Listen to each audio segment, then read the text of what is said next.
প্রিয় বন্ধুরা, আসসালামু আলাইকুম রহমতুল্লাহি ওবারাকাতু।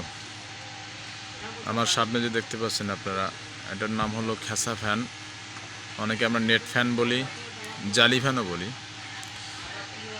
সচরাচর আমরা গ্রামে যারা বসবাস করি, যাদের ঘর কাঠের ঘর আমাদের, তারা কিন্তু এই ফ্যানটা বেশি ব্যবহার করি। দামও কম,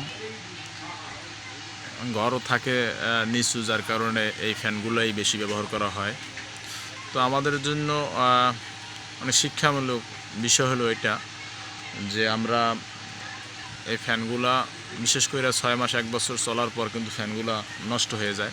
কিছু ফ্যান টেকে অনেক দিন যায়, কিন্তু যখন নষ্ট হয় তখন কিন্তু আমরা এই ফ্যানের জায়গায় থাকে, লাইনের জায়গায় থাকে, কিন্তু আমরা কিন্তু ফ্যান রিপেয়ারিংও করি না, আর নতুন ফ্যান কিনতেও যাই না, আর নতুন ফ্যান আমরা লাগাইও না।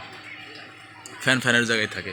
তো হয় কি, অনেক সময় আমরা অনেকেই জানে না যে ফ্যানে নষ্ট, এটা নষ্ট হয়ে গেছে, এটা আর সুইচ দেওয়া যাবে না, কিন্তু আমরা সুইচটা দিয়ে রাখি। অনেক সময় দিয়ে রাখি, অনেক মানে বেখেয়ালে সুইচ দেওয়াই থাকে। তো তারপর কিন্তু হয় কি, সুইচ দেওয়ার পর কিন্তু এই কয়েলের ভিতরে কিন্তু আপনার কারেন্ট চলে যায়। কারেন্ট চলে যাওয়ার পর আপনার এই কয়েলটা কিন্তু অনেক গরম হয়ে যায়। আস্তে আস্তে গরম হতে হতে যখন বেশিক্ষণ যায়, ওই সময় কিন্তু এক পর্যায়ে আগুন ধরে যায়। আর আগুন ধরার সাথে সাথে কিন্তু ঘরে আগুন লাগার সম্ভাবনা বেশিই থাকে। বিশেষ করে আমাদের এলাকায় একটা ঘরে কিন্তু এই ফ্যানের কারণে কিন্তু আগুন লাগছে। তো আমরা করণীয় হলো কি এইটা, যে আমরা এই ফ্যান যদি নষ্টও হয়, আমরা যদি ফ্যান নাও লাগাই, তাহলে আমাদের যে এই বিদ্যুৎ লাইনের যে 2টা তার আছে, এই তার 2টা কিন্তু আমরা ছুটিয়ে রাখতে পারি। তো এটা ছুটিয়ে রাখলে পারলেই ভালো হয়। তারপর আমরা ফ্যানটা খুলে নিচে রাখতে পারি, অথবা নতুন ফ্যান লাগাই তো কথাই নেই।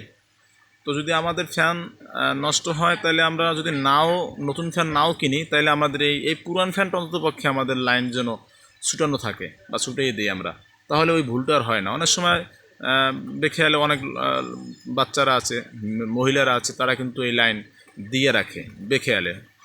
তো আমরা এদিকে খেয়াল রাখবো যে এরকমের ভুল আমাদের যেন না হয়, কেননা ছোট্ট একটা ফ্যানের কারণে কিন্তু আমার অনেক বড় ধরনের ক্ষতি হতে পারে।